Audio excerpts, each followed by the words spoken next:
All right, so let's just begin with any questions from our overview yesterday. Spend, a second or two, a minute or two, answering any questions that you may have, if you have any.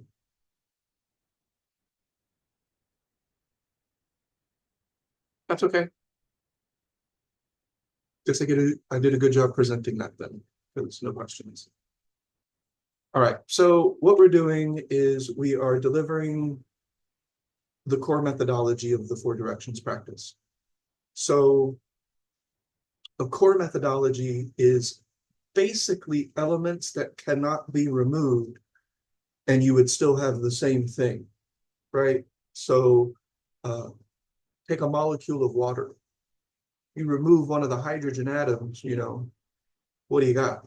It's not water anymore. It's an essential element or essential aspect of that molecule.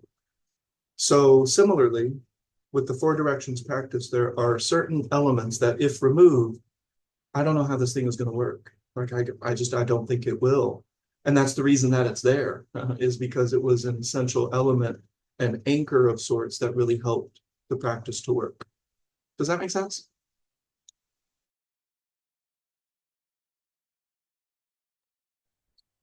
Of course, that's strategically just so I can take a drink. Okay. Does that make sense?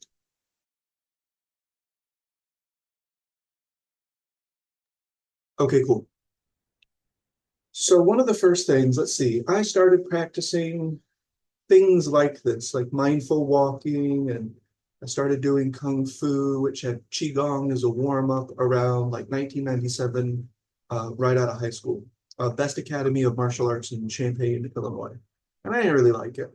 It really wasn't my thing.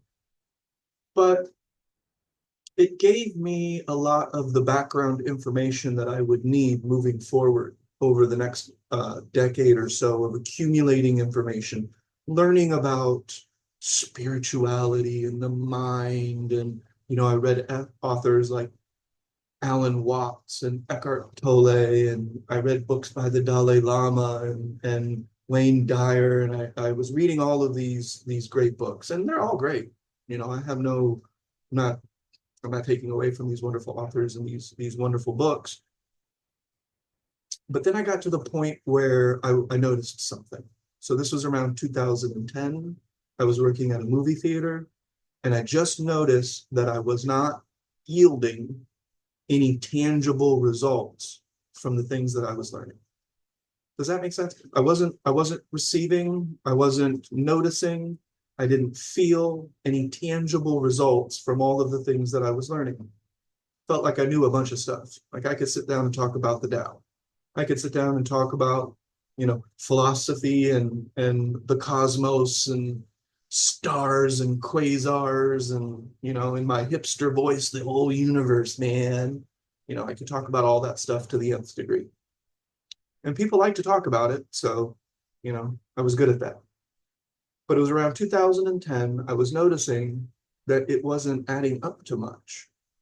Does that resonate? Like, has anybody else seen that even to a small degree, where the things that you're reading, the things that you're learning, it seems like it's going in the right direction-ish, but yet, what's it really doing? Like, what am I really, how am I really utilizing this information? Has that happened to anyone else? Sheena says yes. Donna says information is not enough.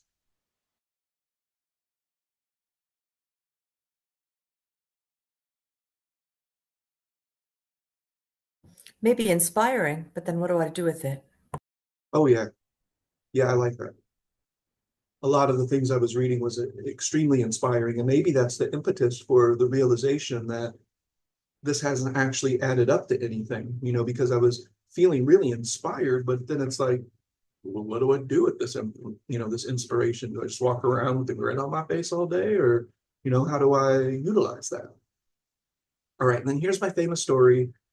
Shayna and Kobe, my son, and we all went to, I'm pretty sure it was Starved Rock in Illinois, which is a state park.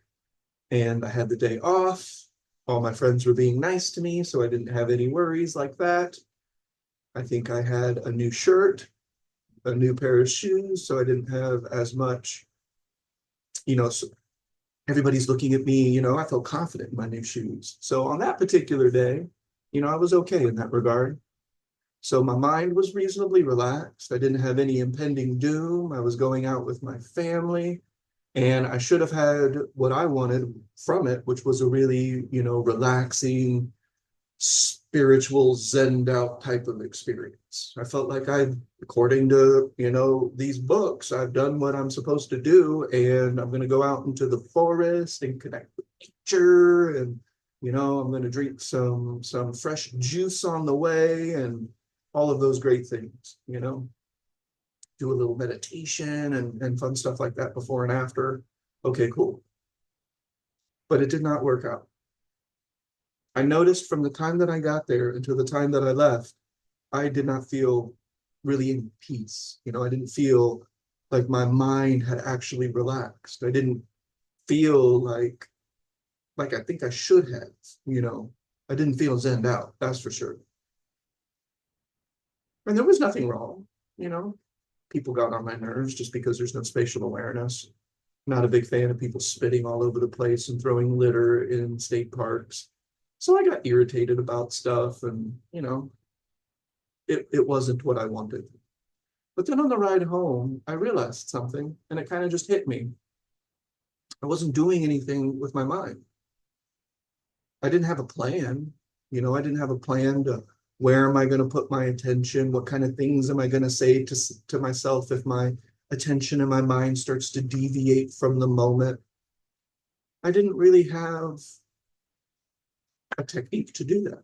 I didn't, and I had been reading things, specifically a series of books by an author named Carlos Castaneda.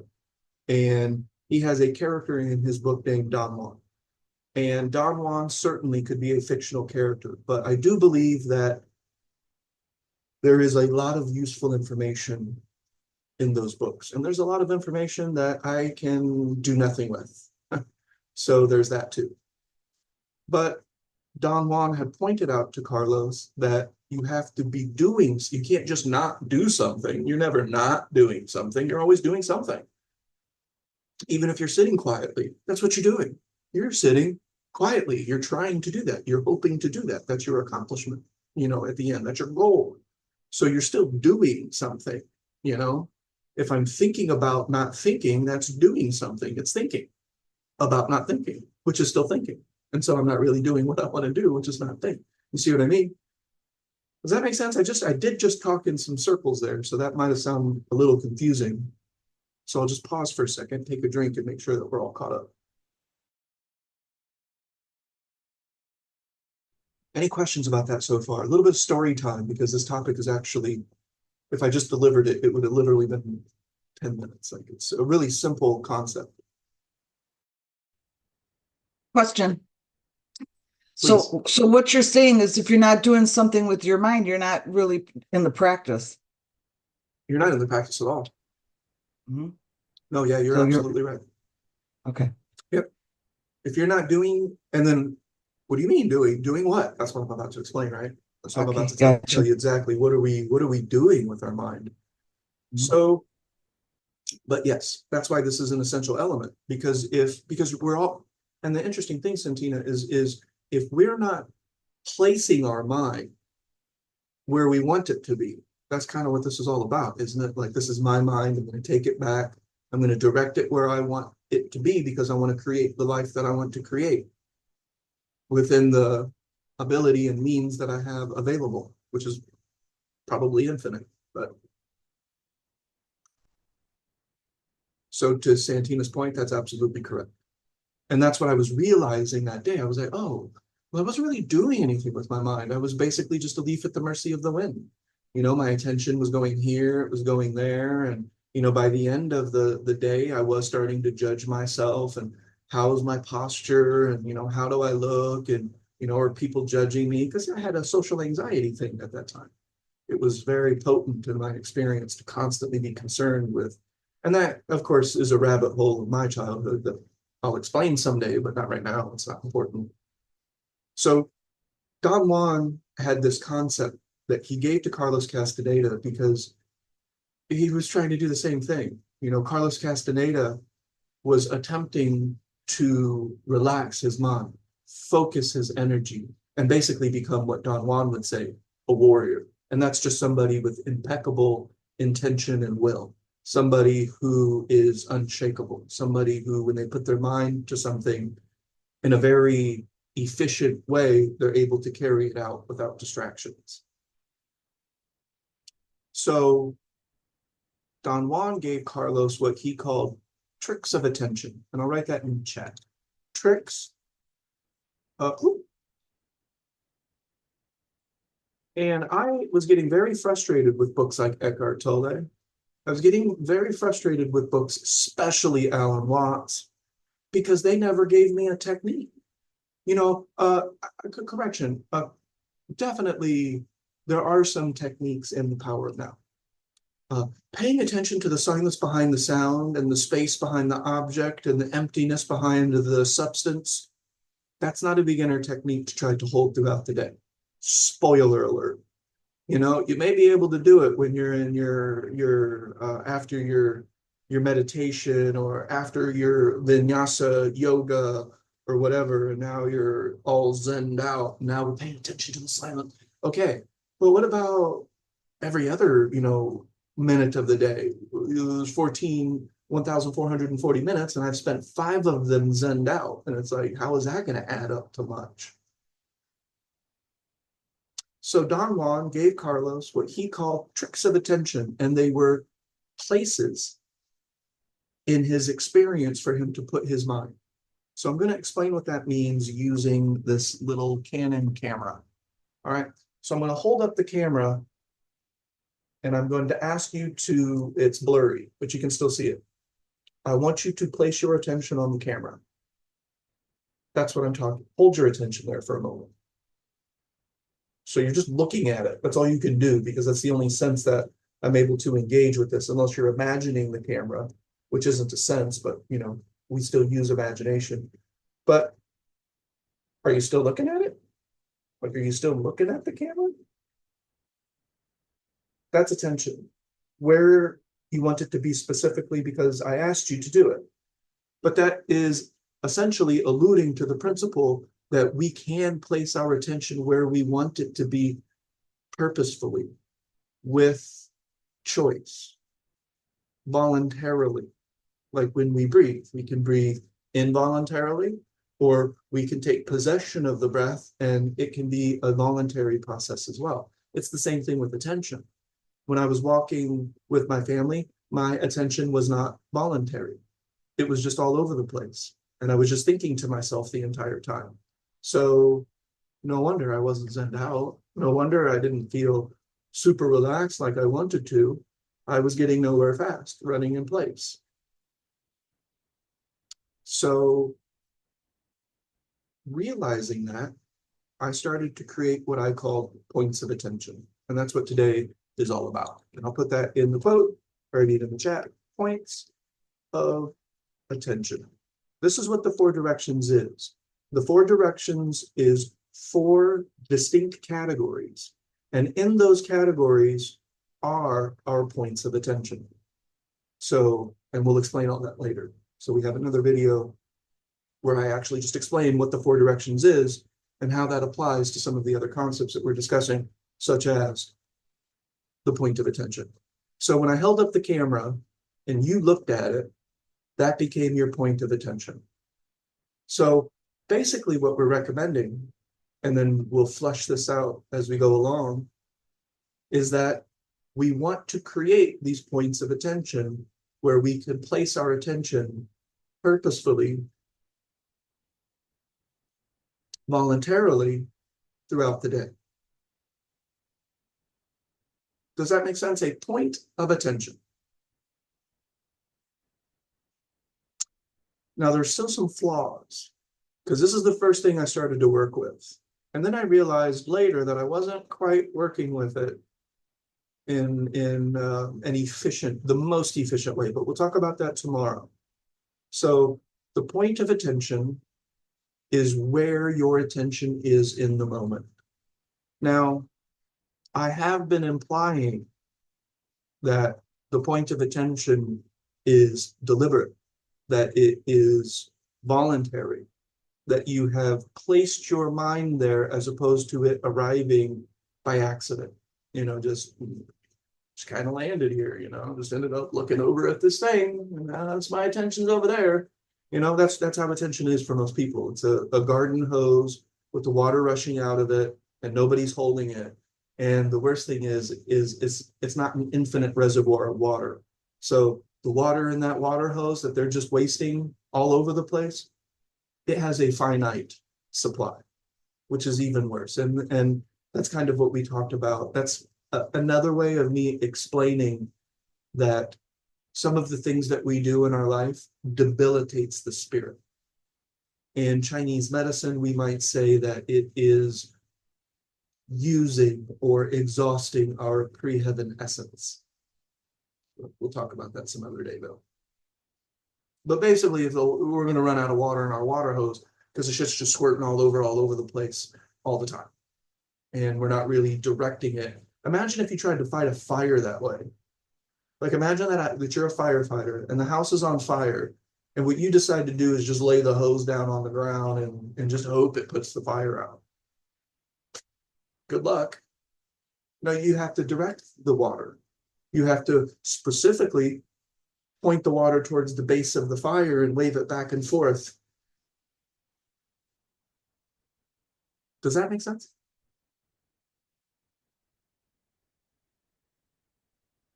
And the mind is reacting to distraction after distraction after distraction. And well, if you're not even attempting to place your attention, then it's not really a distraction, because you're not being distracted necessarily. When we want to do a practice, then there are things that come in that kind of distract us. But if your mind is just a leaf at the mercy of the wind, it's just you're in full automation,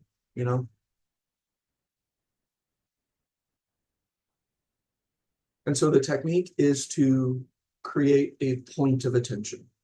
And so today you can practice that. Just place your attention where you want it to be. Just do visually, today. We'll talk about all of the nitty-gritty details, but just understanding this point that, let's say there is a lot of sound around me, but I really want to hone in on a particular sound. Maybe it's a particular bird call, or maybe it's a person that is maybe yelling my name in a sea of other sound. Now, when I try to hone in on that sound, I'm doing it. That's a point of attention. I'm directing my attention. Does that make sense? This is how people talk. May I have your attention, please? Why aren't you paying attention? Give me your attention. Does that make sense? Give me, pay, may I have. It's an exchange, because it's something going outward. Any questions? The point of attention, or comments or thoughts or anything that comes up, anything.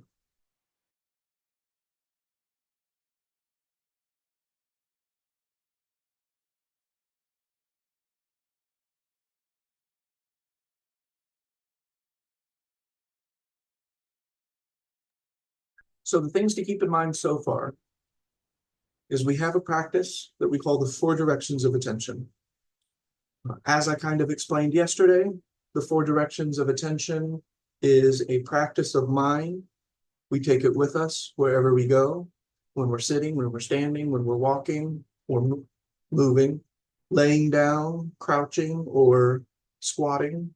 It's kind of the same thing. Whenever our body is in any of those 5 positions, ideally, we would want to have our 4 directions practice in place. I haven't really given you enough to go do the practice yet, and that's okay. So there's just a little bit of background that I think, if is very clear in the beginning, it may help you maintain your practice if you so choose to do one. Right? I want to make sure that people are doing this because they want to, that they're doing this because they think that there's a value that they can yield from it, not just because, right? And that's the first essential element. We must have a point of attention. We must understand what a point of attention is. It is a specific and deliberate point of focus. and we will concentrate on that point of focus. 2 degrees and everything else, but we'll talk about all of those, nitty-gritty details unless you have questions, and then that kind of brings out particular details or comments. So most of us have been working with this concept for at least 6 or 7 years. Anything you'd like to say about it? Like, it's, for me, it's the most essential element. I can't remove this element and expect to yield a similar result. It won't. I don't think it will happen. Maybe, I'm not an absolutist. I have a scientific mind, so there's always the uncertainty principle, but I don't think so. It wasn't doing anything for me before I found the point of attention. My points of attention right now, I have body awareness because I want to sit in this chair in a very particular way. So really, I am making sure that my back is pushed into the chair a little bit. I'm not like super active, like I'm pushing back, but I'm making sure that certain vertebrae are touching the chair for a reason. I don't have to explain the reason, but that's my point of attention, and that's where I want it to be at the moment. When I talk, that's my breath attention. And I'm very deliberate when I talk this way, so that I don't have a lot of like filler speech, and I don't have a lot of that's not a very great way to present material to people all the time, right? So paying attention to the way that the air comes out of my body when I speak, it takes attention. It doesn't really happen automatically. So I place my attention on how I'm speaking, and then in between words, especially, I take a drink of coffee, but other times that I say, are there any questions? And I pause it, that's to regulate my own breathing. That's to make sure I can do some very deliberate and very smooth inhales and exhales. And then in terms of exterior, and then, I'm going to explain all of these directions because I am basically giving you the directions. But in terms of my external point of attention, I like to use inclusive vision. And that means that I'm basically populating, like you can see my screen. Imagine that that's everything that I can look at, because my eyes don't see behind me. They don't see above me when I'm looking forward. Well, kind of, but not directly up. But if this little screen right here is my available vision or field of vision, I want to populate it. I don't want to just focus on the camera or focus on my cup. So that's a technique that I'm doing. That's a point of attention, is to expand my vision and really include as much as I can in that vision. Does that make sense? These are my points of attention that I do while I do other things. And did I slump over like a broken robot? Am I malfunctioning because I'm doing multiple things with my cognition at the same time? I'm talking to you while doing 4 directions of practice. Oh, the other direction, I can feel chi. So it's the morning, it's coffee, and coffee moves chi. So I'm vibing, I feel it. And I like to place my attention on that vibe. That is a 4th direction of attention. And I'll flesh all that out later, like what are these individual 4 directions? But the bottom line is I have 4 distinct and individual points of attention while delivering this information to you right now.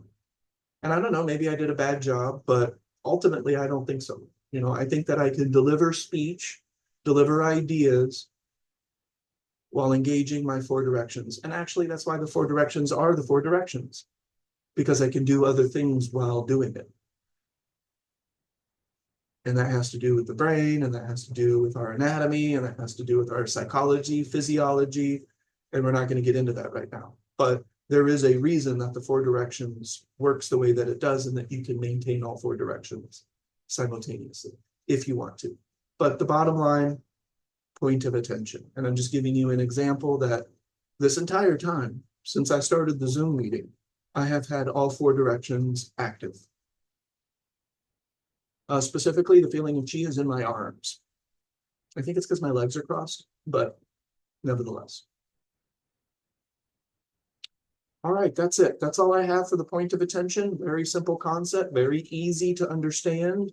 And then we'll put that into a broader context tomorrow as we talk about intending these points of attention in advance. So that's one of the things I was not doing very well. And I found that I wasn't really even doing my practice half the time. I just thought I was, but I really wasn't. I was like, wait a second. Where is my point of, oh yeah, that's right. So that's what we'll talk about tomorrow. It is affectionately called the IPA principle, intending points in advance. And so we'll talk about that more tomorrow and kind of synthesize this into the overall discussion as we go. And all we're going to do for these first 7 lessons is just talk about the core methodology that if you were to remove any one of these elements, it's all gone. It's all gone. There is no 4 directions practice if we are to remove or ignore any one of these elements. I think I'm trying to make it as abundantly clear as I can, but these elements are required to do this practice. And if we don't like this practice, that's fine. If we don't like, these elements of the practice, that's fine. Then, this practice isn't for you. And I don't want to waste anyone's time or effort or energy. And there's something out there that's gonna make your life better, I'm sure. So, but maybe this isn't it at the moment. But then again, at least a few of us where we're like, I really would like a sharp mind. I would really like to feel the momentum of that focus and that concentration and that energy. What does that feel like to be able to sit and not have constant words churning in my mind? What does that feel like? What can I do with that? Can that yield a result? This is the scaffolding. Yeah, this is the foundation. That's a perfect way to put it. Yeah. If we remove any of these, you can't remove the point of attention and this still be an intent. It doesn't even make sense, does it? All right. Any final thoughts? Anything you'd like to share before we get out of here? I do have a couple more minutes if you want, but.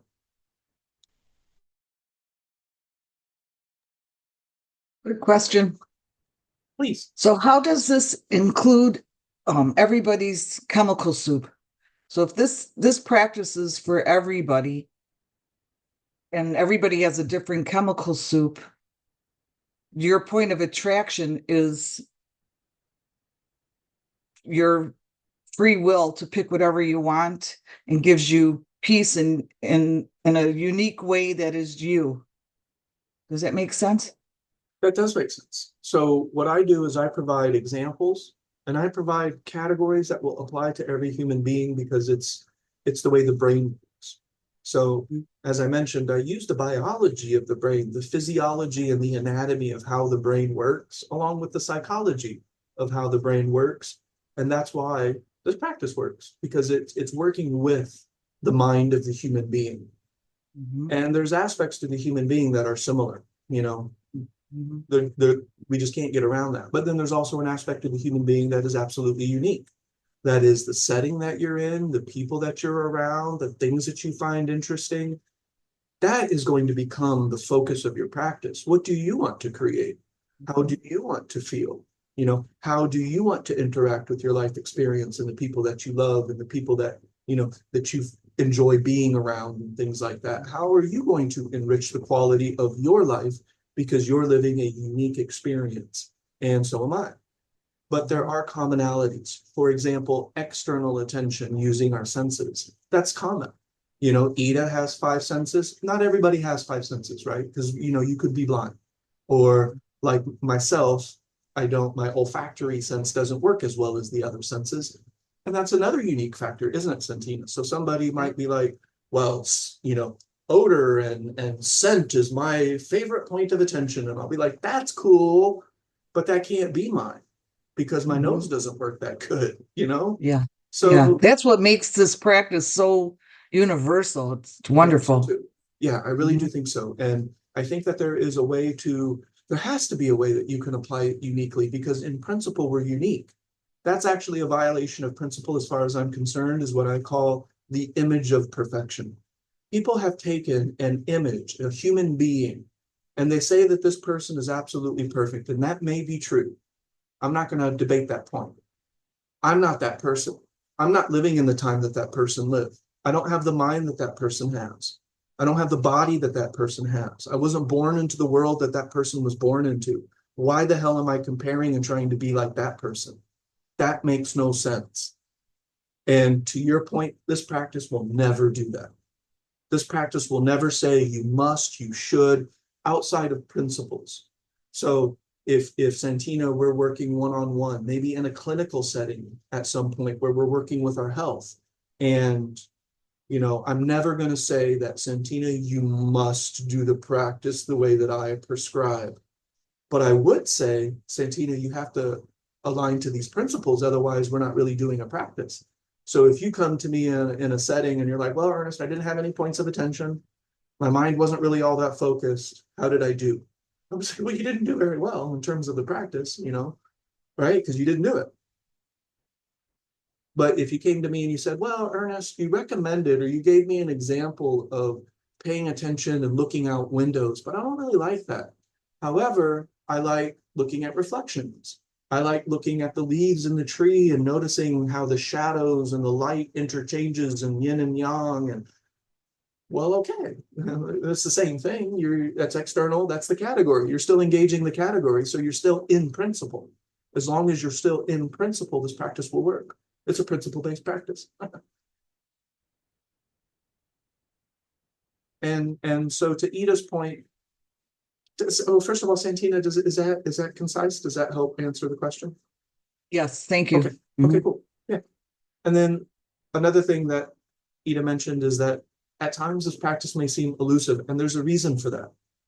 Because depending on when you start this practice, you may have decades of a mind that was once a water hose wasting water all over the place haphazardly.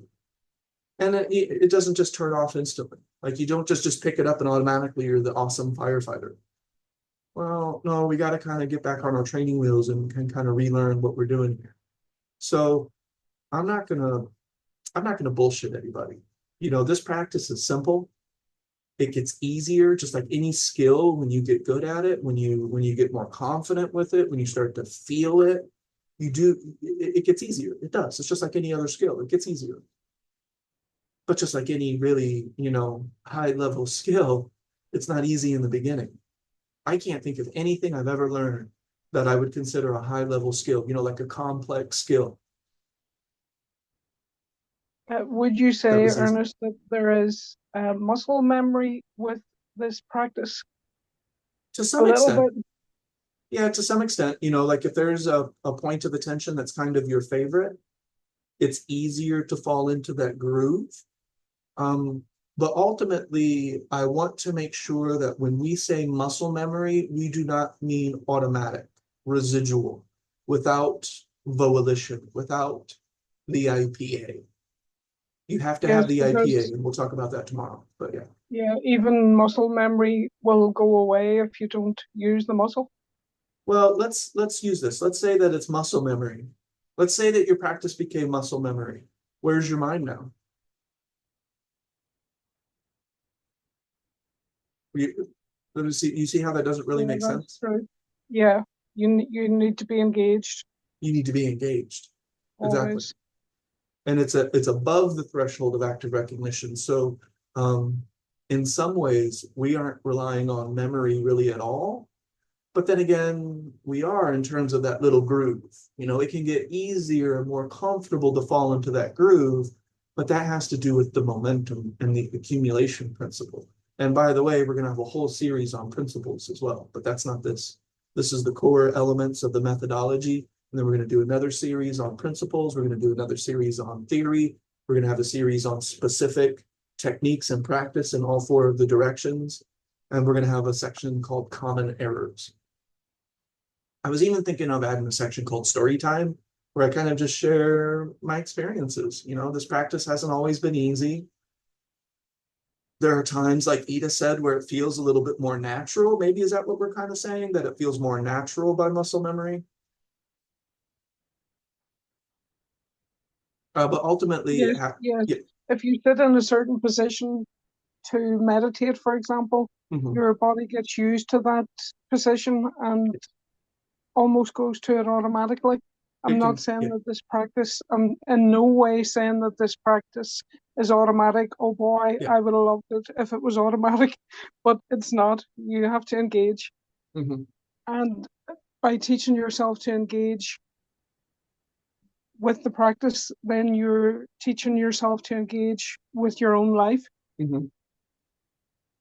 So Yeah. yeah, it can't be automatic. Yeah. But there's a little groove like you described it. Little groove. Yeah. Pardon me. Right. Yeah. Yep.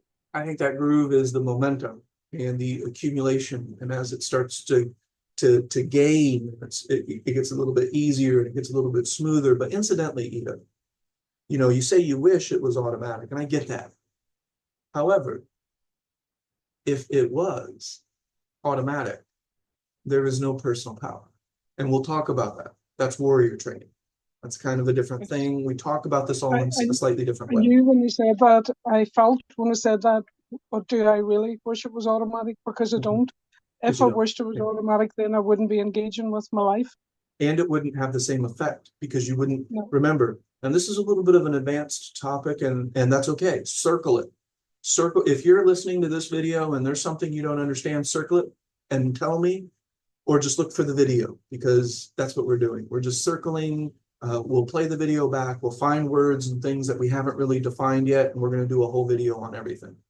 So to Eda's point, if we have a practice that's starting to feel automatic, it's probably losing the element of volition, of being voluntary. And if that starts to occur, there's no intention and will. We're not intending and we're not using our power of will, and those two things are no longer coming together. And that's personal power. Personal power is when intention and will come together to generate something that is occurring in every single thing in the universe. Every atom, every molecule, every living and non-living thing is expressing this thing that I'm talking about.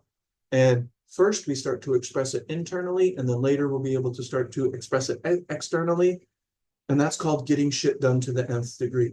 By the time I'm 55 years old, I'll probably have 2 doctorates, a PhD, and a master's degree, and hopefully a very successful practice helping people in my community with Chinese medicine and how it applies to rumination and the earth element. But that's because of my focus. That's because of the power of, okay, eat it. And then we'll end here because we are starting to get a little bit of a tangent, but that's okay because we have just a couple minutes, and maybe this is the juicy information that's like, oh, I want to hear more. But are you familiar with the term synchronicity? Anybody familiar with that term, synchronicity? Yes, very much. Okay, that was a term that was popularized by Carl Jung. An author named James Redfield wrote an international bestseller called The Celestine Prophecy. That is personal power. That is the power that I am talking about. The fundamental intelligence of the photon, the fundamental intelligence of space time itself. That's what that synchronicity is. So if it's not a coincidence that I ended up working where I was working with the people that I was working with that inspired the career path, that had 15 years of a web that connected, that has all led me to this one. That's personal power. That's what I'm talking about when I talk about personal power. We cultivate that internally, and then before you know it, there is no such thing as internal and external anymore because there's a synthesis between the two. And that will look like conscious creation in our law of attraction speak. And this practice makes all of that more understanding, more, when you read these things about the law of attraction, and it all seems quite, how could I say it, unobtainable. Mm-hmm.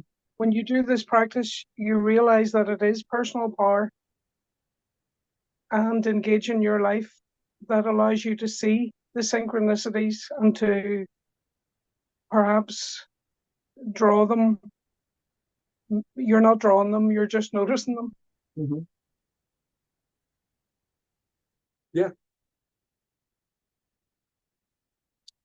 A way that you could look at this word power that I'm using, it is the nature of sustained connection to the infinite, to the moment. When you sustain that connection and it begins to gain momentum, that is an incredible amount of intention and will, and that force in our life starts to generate. We could say that it is the focus of spirit. You know how I said that there are certain things that injure the spirit? Well, there are certain things that strengthen it. And when we strengthen it, that's personal power. And when we say personal power, we're describing a feeling, not any absolute definition that we need to memorize and, preach to the world about. That's not, no, we're just trying to describe the feeling of the spirit being strong and focused. And this is the biggest word when it comes to the spirit, connected. That feeling of connection gains momentum. And I think the ancients have come to call this personal power, following the Tao. But it all starts with the points of attention. Without that, I have no idea how you're going to access anything that we just talked about. No idea whatsoever. We talked about the law of attraction. I have no idea how you're really going to cross the divide between theory and application with the law of attraction. Because like Ida said, it's a bunch of chit chat most of the time. Just get the feeling of what you want. Well, how do I do that? Because I'm feeling like I don't have what I want. Like, what are you talking about? Well, I know exactly what they're talking about, and this practice can help you actually do it rather than just post clever memes about it. And not so clever memes about it. Just a second. All right. Any final questions, comments, or concerns? We're looking for between 30 and 45 minutes for these classes. So I'm cool with our time frame so far. Donna, Shayna, anyone got a final thought before we head out?